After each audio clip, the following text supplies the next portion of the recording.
பிஸ்மில்லாஹிர் ரஹ்மானிர் ரஹீம் வஃபீ அன்ஃபுஸிகும் அஃபலா துப்ஸிரூன் ரப்பி ஷ்ரஹ் லி ஸத்ரி வயஸ்ஸிர் லி அம்ரி வஹ்லுல் உக்ததம் மினல் லிஸானி யஃகஹு கௌலி ரப்பி ஸித்னி இல்மா வர்ஸுக்னி ஃபஹ்மா. என் பெருமானார் ரசூலே கரீம் ஸல்லல்லாஹு அலைஹி வஸல்லம் அவர்கள் மீது ஸலவாத்தை சொல்வோமாக. அல்லாஹும்ம ஸல்லி அலா முஹம்மத் அல்லாஹும்ம ஸல்லி அலைஹி வஸல்லிம் அல்லாஹும்ம ஸல்லி அலா முஹம்மத் அல்லாஹும்ம ஸல்லி அலைஹி வஸல்லிம் அல்லாஹும்ம ஸல்லி அலா முஹம்மத் அல்லாஹும்ம ஸல்லி அலைஹி வஸல்லிம் அல்லாஹும்ம ஸல்லி அலா முஹம்மத் யா ரப்பி ஸல்லி அலைஹி வஸல்லம். அன்னாதன் குடும்பத்தார்கள், தோழர்கள், இமாம்கள், பெரியோர்கள், நாதாக்கள், ஷேக்மார்கள், குறிப்பாக நம்மவர்கள் அனைவர்கள் மீதும் உலக மக்கள்கள் அனைவர்கள் மீதும் அல்லாஹ்வின் ரஹமத்தும் பரக்கத்தும் மகபிரத்தும் என்றென்றும் இறங்கிக் கொண்டே இருக்கட்டுமாக. அல்லாஹ்வின் நல்லடியார்களே, அருமை பெரியார்களே, அல்லாஹ் நமக்கு வழங்கிய நியமத்துகள் ஏராளம். அதிலே மிக உன்னதமான ஒரு நியமத்தாக இருக்கக்கூடியது கண்ணாக இருக்கின்றது. கண் இல்லை என்றால் உலகமே இல்லை. உலகத்தில் என்னென்ன பொருட்கள் இருக்கின்றதோ எதுவுமே பார்க்க முடியாது. இது வெளிச்சமா அல்லது இருட்டா என்பது கூட பாகுபடுத்தி பார்க்க முடியாது. இவர் வெண்மையானவரா, கருப்பானவரா, குள்ளமானவரா, நெட்டையானவரா, குண்டானவரா, ஒல்லியானவரா என்று கூட பாகுபடுத்தி பார்க்க முடியாது. என்ன உணவு தட்டில் இருக்கின்றது என்பது கூட அறியாத வண்ணம் சாப்பிடக்கூடிய விஷயமாக இருக்கின்றது. ஆக கண் எவ்வளவு உன்னதமான ஒரு விஷயமாக இருக்கின்றது என்பதை நாம் உணர்ந்து பார்க்க வேண்டும். அதற்காண்டி இறைவனுக்கு நன்றி செலுத்த வேண்டும் என்று அல்லாஹ் கூறி காட்டுகின்றார். உங்களுக்கு நான் கொடுத்த நியமத்துகளில் உன்னதமான நியமத்து கண். அந்த கண் கொடுத்ததுக்காக நீங்கள் எனக்கு என்ன கைமாறு செய்தீர்கள், என்ன கடமையை நிறைவேற்றினீர்கள் என்று அல்லாஹ் தஆலா நம்மை பார்த்து கேட்கின்றார். கண்ணின் பார்வை, காதின் கேள்மை, உள்ளத்தின் ஆளுமை, இவை எல்லாம் இறைவன் கொடுத்த நியமத்தாக அருட்கொடையாக இருக்கின்றது. மேற்கொண்டு கூறப்பட்ட திருமறை வசனம் வஃபீ அன்ஃபுஸிகும் அஃபலா துப்ஸிரூன், உங்களுக்குள்ளேயும் பல அத்தாட்சிகள் இருக்கின்றன, அவற்றை நீங்கள் உற்று நோக்க வேண்டாமா என்று அல்லாஹ் கேட்கின்றார். நமக்குள்ளேயும் ஒரு அத்தாட்சி இருக்கின்றது. என்ன அத்தாட்சி? கண் என்கிற ஒரு பெரிய மகத்தான அத்தாட்சி இருக்கின்றது. அதை நாம் ஆராய்ச்சி பார்க்க வேண்டாமா, உற்று நோக்க வேண்டாமா என்று அல்லாஹ் தஆலா நாம் மேலே கூறப்பட்ட அந்த ஆயத்தின் மூலமாக தெளிவுபடுத்தி காட்டுகின்றார். இப்னு அப்பாஸ் அந்த ஆயத்துக்கு விளக்கம் கொடுக்கும் போது, இறைவன் அருட்கொடை என்பது உடல் ஆரோக்கியம், செவி புலன்கள், கண்ணின் ஆரோக்கியம், பார்வை, இவற்றை எவ்வாறு பயன்படுத்தினீர்கள் என்பது குறித்து இறைவன் அவர்களிடம் கேள்வி கேட்பார். அந்த நியமத்துகளுடைய பயன்பாடுகளை எவ்வாறு பயன்படுத்தினீர்கள் என்பதை பற்றி அல்லாஹ் கேள்வி கேட்பார். செவி புலனை பற்றியும், பார்வை திறனை பற்றியும், உள்ளத்தின் செயல்பாடுகளை பற்றியும் அல்லாஹ் விசாரணை செய்வார் என்பதை இந்த ஆயத்தின் மூலமாக தெளிவுபடுத்துகின்றான் என்று இப்னு அப்பாஸ் ரலியல்லாஹு அவர்கள் கூறுகின்றார்கள். என்றால் நாம் உள்ளத்தை எவ்வாறு செயல்படுத்தினோம், கேள்வியை எவ்வாறு செயல்படுத்தினோம், பார்வை எவ்வாறு செயல்படுத்தினோம் என்பதை நாம் சிந்தனை செய்து பார்க்க வேண்டும். குர்ஆனை ஓதுவது, கேட்பது, பார்ப்பது அவனுக்குண்டான செயலாக இருக்கின்றது. தொழுகையிலே இமாம் அவர்கள் ஓதுவது, கேட்பது, பார்ப்பது, இதெல்லாம் அவனுக்கு செய்யக்கூடிய கடமையாக இருக்கின்றது என்று இமாம்கள் அழகான முறை வலியுறுத்தி காட்டினார். இன்ன ஸம்அ வல் பஸர வல் ஃபுஆத குல்லு உலாயிக கான அன்ஹு மஸ்ஊலா, நிச்சயமாக மறுமையிலே செவி புலனும், பார்வை திறனையும், இதயத்தையும், இவை ஒவ்வொன்றின் செயல்பாடையும் கேள்வி கேட்டு விசாரணைக்கப்படும் என்று அல்லாஹ் தஆலா இந்த ஆயத்தின் மூலமாக தெளிவுபடுத்துகிறார். கண் என்பது ஒளியை உணரும் உறுப்பு. பார்வை என்பது ஒளியை உணரும் உறுப்பு. அந்த உறுப்பு சரியில்லை என்றால் நிச்சயமாக எதையுமே பாகுபடுத்தி பார்க்க முடியாது. எத்தனையோ கலர்களை பாகுபடுத்தி பார்க்க முடியாது. ஒவ்வொரு விலங்குகளும் இருக்கின்றன. எல்லா விலங்குகளுக்கும் எல்லா கலரும் புலப்படாது. சிலருக்கு பிளாக் அண்ட் ஒயிட்டாகத்தான் தெரியும், சிலருக்கு ஒரு நிறமா பச்சை நிறமாக தெரியும்.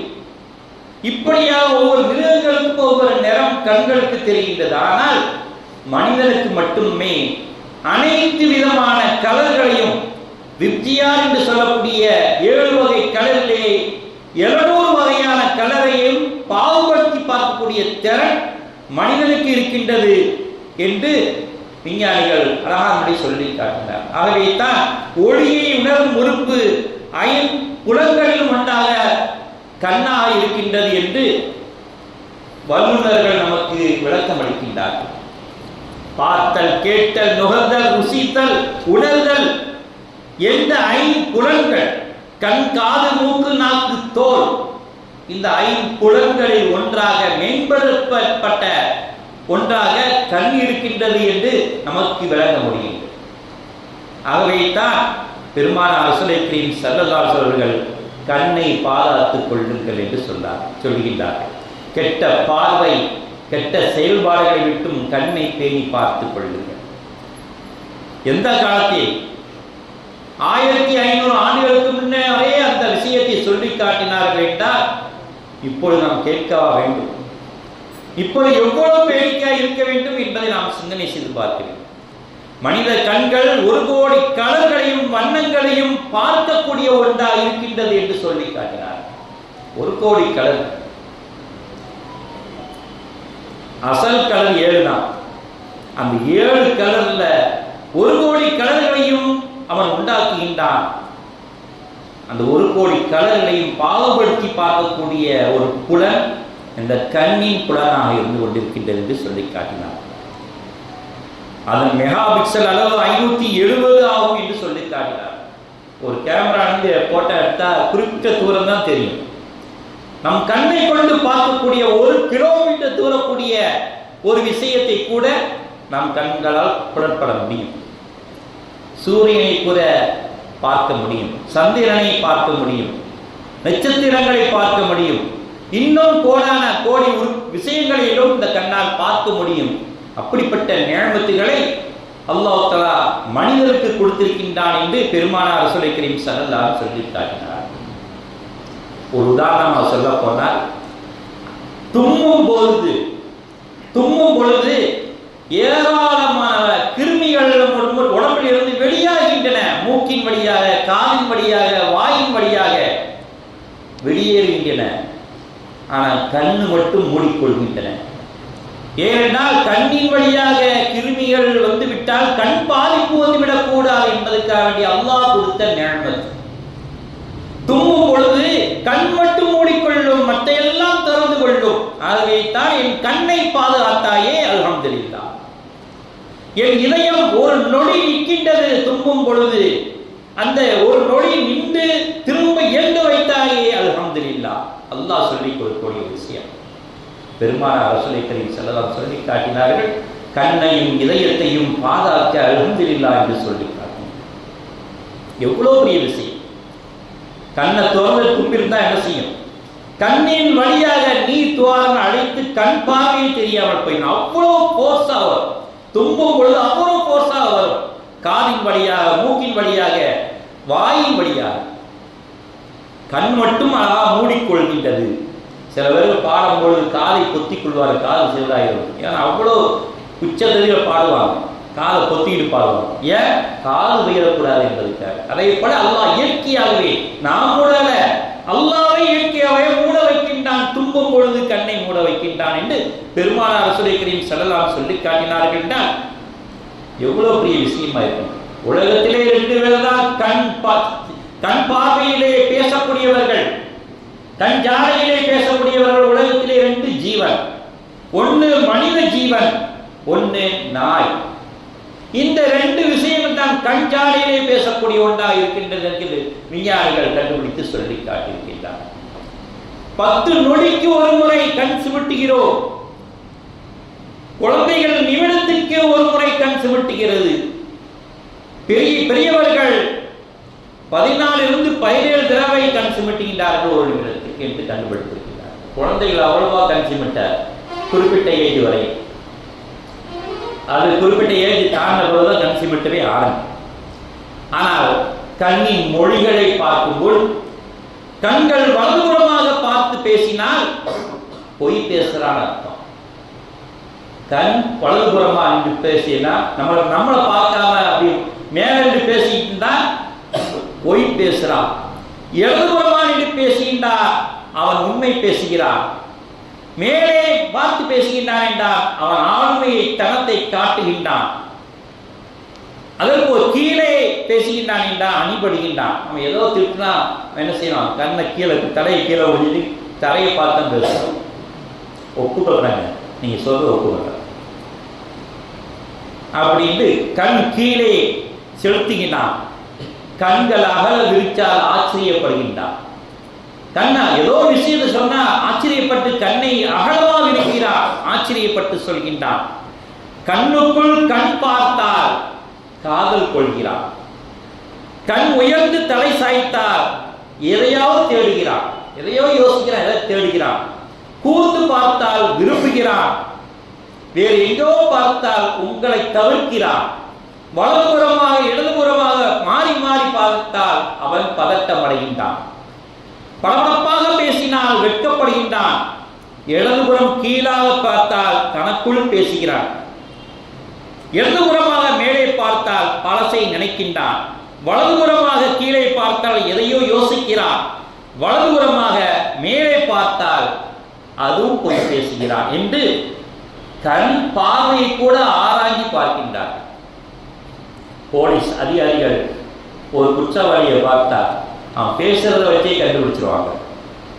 நீ பேசுறது உண்மையா பொய்யா, உன் கண் எப்படி பேசுது, வாய் பேசுறத முதல்ல பார்க்க மாட்டான்.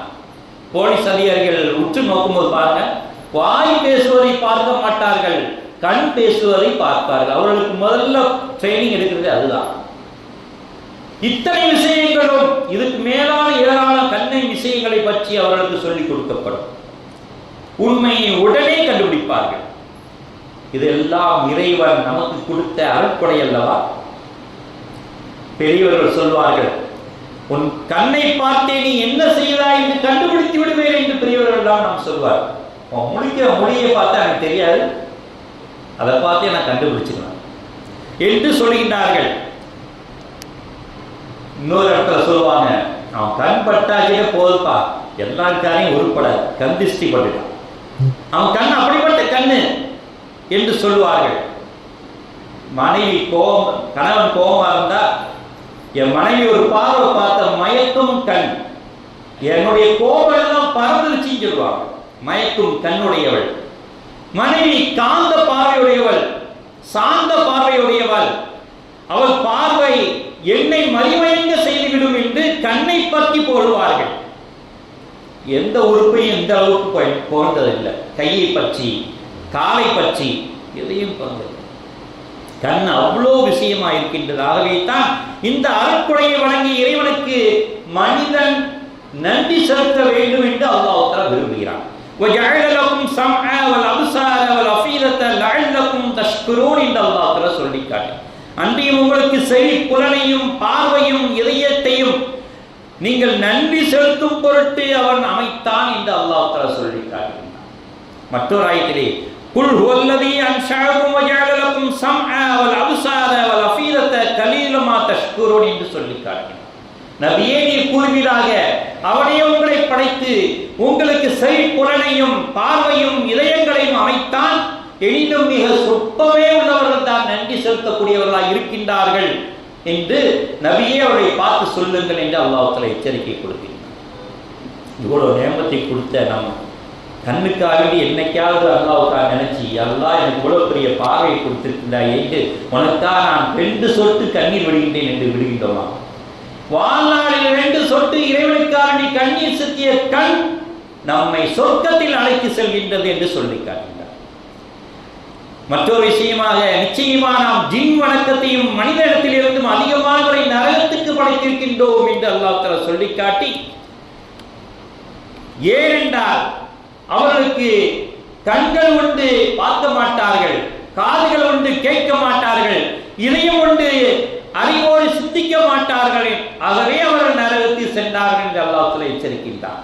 லஹும் குலூபுன் லா யஃப்கஹூன பிஹா வலஹும் அயூனுன் லா யுப்ஸிரூன பிஹா என்று சொல்லிட்டார். கண் இருக்கு பார்க்க மாட்டார்கள், காது இருக்கு கேட்க மாட்டார்கள், இதயம் உள்ளது அவற்றை கொண்டு நல்லுணர்வு பெற மாட்டார்கள் என்று அல்லாஹ் தஆலா சொல்லிட்டார். எனது உபதேசத்தை புறக்கணிப்பவர்களுக்கு நெருக்கடியான வாழ்க்கை இருக்கின்றது என்றும் அல்லாஹ் தஆலா சொல்லிட்டார். ஜாயிக்கு சொல்லினா வமன் அஅரலன் திக்ர ஃபைன்னலஹு மஈஷத்துல் லங்கா என்று அல்லாஹ் தஆலா சொல்லிட்டார். இந்த புறக்கணித்தவர்களுக்கு வாழ்க்கையில் நெருக்கடி இருக்கின்றது. நஹ்ஷுரு யௌமல் கியாமத்தி அல்மா, என்னுடைய உபதேசத்தை புறக்கணிப்பதற்கு நிச்சயமாக அவனுக்கு நெருக்கடியான வாழ்க்கை இருக்கிறது. மேலும் நாம் அவனை கியாமத் நாளில் குருடனாக எழுப்புவோம் என்று அல்லாஹ் தஆலா சொல்லிட்டார். அல்லாஹ்வை பார்த்து கேட்பான், இந்த உலகத்தில் நான் கண்ணுள்ளவனாய் இருந்தேனே அல்லாஹ், மறுமையிலே நான் குருடனாய் எழுப்பப்பட்டிருக்கின்றனே, ஏன்?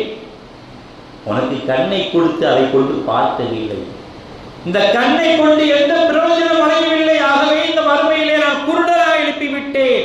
கால ரப்பி லிம ஹஷர்தனி அல்மா வகத குன்த பஸீரா, என் இறைவனே நான் பார்வையுடையவனாய் இருந்தேனே, ஏன் என்னை குருடனாய் எழுப்பி விட்டாய் என்று அந்த மனிதன் கேட்கின்றான். கால கதாலிக்க, அது அப்படித்தாம்பா அல்லாஹ் சொல்றான். அப்படிதான் நீ இந்த உலகத்துல பார்த்தா மறுமையில பார்ப்ப, இந்த உலகத்திலே என்னை கண் கொண்டு பார்க்கவில்லையே, அந்த கண் கொண்டு என்ன பிரயோஜனம் அடைந்தார்? ஆகவே அந்த கண்ணு உனக்கு தேவையில்லை, எதையும் பார்க்கல, கண்ணே தேவையில்லை என்று மறுமையிலே குருடனா எழுப்பிவிட்டேன். அத்தத்துக்க ஆயாத்துனா, நம்முடைய வசனங்கள் உன்னிடம் வந்தன என்று அல்லாஹ் சொல்லிட்டார். உன்னிடம் வந்துருச்சப்பா, வசனங்கள் எல்லாம் உன்னிடம் வந்தன, புறக்கணித்து விட்டாய். மனசியத்தஹா, நீ மறந்து விட்டாய். தரானிக்கல் யோம தன்ஷா யோம துன்ஷா என்று அல்லாஹ் சொல்லிக்கிறார். அவ்வாறே இன்றைய தினம் நீயும் மறக்கடிப்பட்டாய் என்று இறைவன் கூறுகின்றார்.